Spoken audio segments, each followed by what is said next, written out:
Hi friends and welcome to the channel. My name is Ryan Abair and this is where I share my insights. And today I want to talk to you about the various levels of desire. We're going to go from the primitive level, which is addictive and compulsive.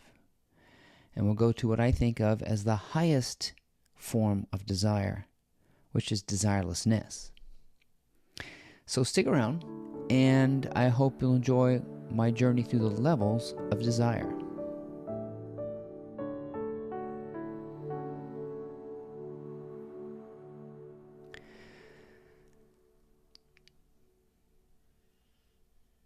The more I dive into my own wisdom, the more I understand that the universe is layered. Everything is layered. Even the physical world is layered, and it seems as though the greatest treasures are buried in the deepest, and most profound levels. Even the earth, if we go deep into the earth, we find great minerals and resources. And the further out we go, the less there seems to be. It's really amazing how the universe, if you imagine yourself going way out into the outer fringe, it seems so desolate and empty. Beautiful, but it seems like out there you would be so remote. You know what I mean? If you imagine getting in a space capsule and going out there, it seems so quiet. It seems so lonely. You know what I mean? It's beautiful, but it seems to be that the greatest treasures are in the focal point of being. And as your awareness comes into planet Earth and into yourself, it just seems like everything is inward in terms of its wealth and intrinsic value. And so desire is the same thing. And I'm going to talk to you about my take on various kinds of desires, and I have experienced all of these. And the ones that really satisfy me are the most intelligent and the highest forms of desire. So we're going to start with what I call the compulsive or addictive desire. These are things that you feel you cannot live without. These are your fixes.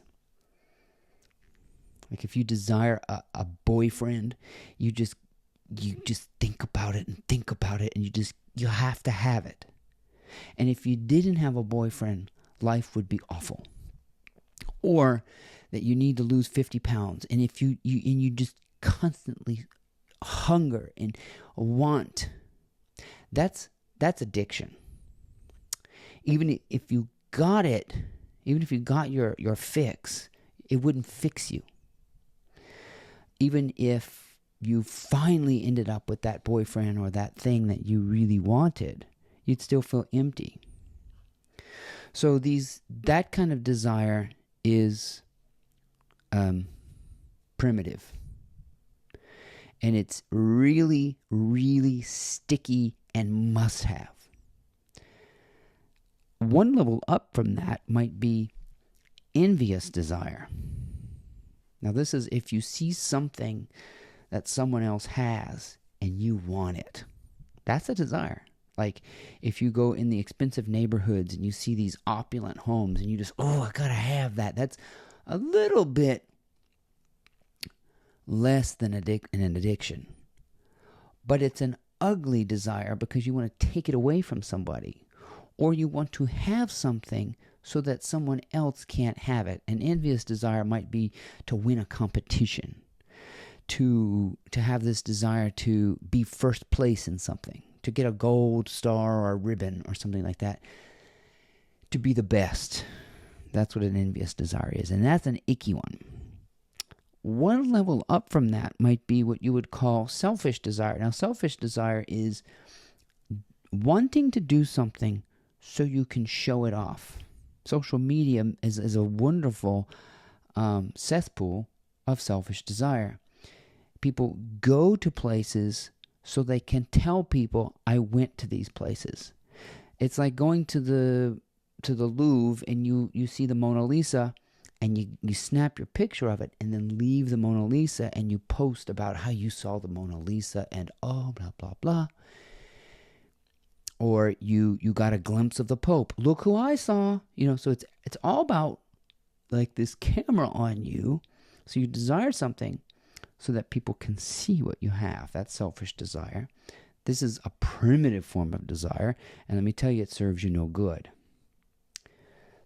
The fourth level up would be what I call the fringe benefit desire. This is a good one.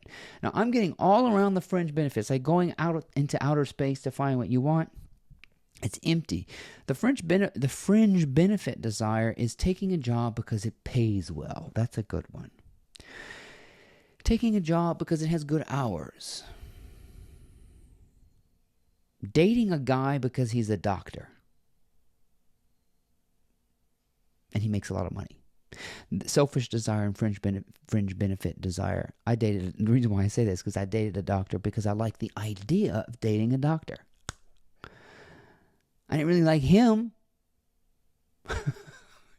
He was a squirrel. Very awkward person. And it didn't work. But I was in love with that. That was a selfish desire.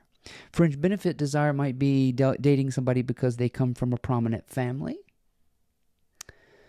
Having a home because it's in a good neighborhood and you really don't like the home.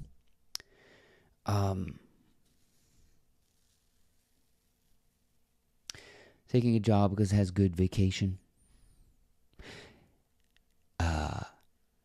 Starting a business because the cash flow is easy. You see? Those are all fringe benefits, and you don't have any core to your desire. It doesn't fulfill you in any way. Now, the mid-tier, we're getting a little bit more intelligent here, but the mid-tier of desire might be wishful thinking. Like, I've always wanted to take piano lessons. And you never follow through on it. But there is this kind of wishful thinking, like whimsical thinking. Gosh, I've always wanted to go to Venice. Just because it seemed like a wishful idea, and you never take action on it. That's at least a little bit better because you are trying to figure out how you would be nourished by that desire, just by having that desire. But wishful thinking can also get into lottery winning. It'd be so nice to win the lottery. Or it just kind of comes off the top of your head. It doesn't really have any kind of, the desire doesn't really seem to come from really any deep place in you. That's why when people do wishful thinking and they get lucky, it doesn't work.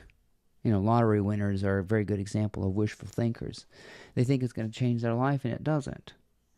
Or people like Matthew Perry, who said, I got rich after being on Friends, and 6 months later, I just realized it wasn't going to fix anything. So you haven't really thought through, and wishful thinking is kind of like, be careful what you wish for kind of a thing, because it has a way of coming to you, and you think it's going to solve something or give you something, but it doesn't. So in those lower tiers of desire, it's all about getting. And in the lowest forms of it, I can't survive unless I get it. That's what it feels like. Now, into the upper levels of desire, or more intelligent forms of desire, I have what you would call intentional desire. This is something that you really want. But it's more about what you want to do. Like, you want to have a good job. You want to have a good relationship. You want to have a good body. Because you just want those intrinsically. Although they're still attached to a specific outcome. There's still attachment in an intentional desire. It's a little bit better than an addiction. It it doesn't quite have that pull on you, but you still have an enthusiasm about it. You still want it. It's just that you have a lot of attachment to it, meaning that you are still postponing your happiness and contentment for something that's going to occur later. Now, as we approach a more sophisticated and an intelligent desire, I think we have something called expressive desire. Now, this is important because expressive desire can sometimes be mistaken for selfish desire, like writing a book, starting a YouTube channel, starting a business. If there's no intrinsic reason to do it, like to express yourself, like they say, don't write a book unless you have something to say. Don't paint a picture unless you have something to paint. Don't sing a song unless you have something to sing. Don't compose a symphony unless you have a symphony to compose, if you know what I mean. A lot of times we get involved in creative enterprise for the wrong reasons. We desire to have a YouTube channel so that we can have lots of subscribers. That goes back to fringe benefit desires. You know, if you start a YouTube channel because you want a lot of fans, or if you write a book because you want to become famous, or you go into acting so that you can get a lot of attention, it disconnects you and you're back on the outer fringe. So expressive desire is this real clear path that you want to do something that's deep within you. Build something, write something, sing something. And this expressive desire is going to be very simple because it will allow you to practice your expressive desire now. Like YouTube is very simple. Press record. Just go for it and let it be campy. See, I keep getting ideas, so I just come on here and express myself because I feel like I want to express. It does me good to express because in the higher forms of desire, you have an intrinsic desire to give. That's all. You got to give. You got to want to give. And from there, you're very liberated because there's no restriction. There's no restriction to that kind of desire because you can give immediately. If you want to write, you go get some paper. If you want to paint, go get a canvas. If you want to be a photographer, go get your camera. Use your phone and take pictures of things. You want to become a baker, go bake some cookies. You know, it allows you to immediately express yourself because it's rooted in giving. You see where we are? And then the highest form of desire, I think, is complete and total desirelessness. And this is a state of complete transparency where you really don't have any desires whatsoever. And the things that you do are playful. I'm getting into this stage of desire where all I want to do is play and have fun and do only what pleases me and what I enjoy. St. Augustine said it very plainly. He said, love God and do as you please. Now, the love God part gets us confused, so I would say love and do what you love. And that's the highest form of desire, is to love and to do as you love. And I get to this point where if you don't have any real desires, you learn to be content no matter what the situation. And you learn to relinquish control and let nature work through you, to express itself through you, so that you can be blown away. That's what you want. You want your wildest imagination to be activated at the highest levels of desire. Well, the wildest imagination is not something that's filled with anything. There's no house. There's no amount of money. There's no soulmate. There's no dream body, dream home, dream job. There's nothing in the wildest imagination. The wildest imagination is filled with complete hope and enthusiasm. And those things are abstractions of energy, brightness, and you don't clutter it with a scheme. You just want the universe to deliver mind-blowing results. And if you want that, you cannot scheme. You cannot have specifics. You can't say, I want to make $5,000 to give a speech. You can't. Your vision board is cluttered. You know, it's okay to have vision boards because that goes down into intentional desire and that sort of things. But I think real mind-blowing, wild imagination desire is a vision board that is completely clean and you're just bouncing off the walls because you can't wait to see how the universe will do it on its own. Nature can do this, can deliver you amazing things because you're out of the way. You do nothing and become everything, and you let potential really be potential. It's not potential if you know how it's going to be or what, if it's filled with some kind of specific. So potential or potentia or power is one that has nothing but blue skies. Okay? So those are my levels of desire. I hope that we'll contemplate that and get yourself out of those lower addictive desires. Notice that in yourself. Like, I gotta have this, and if I can't live without it, that's the kind of shit you gotta let go of. And you will dive deeper into desires that will touch your soul, and when you do, you'll want to express it. And it'll be very simple at first.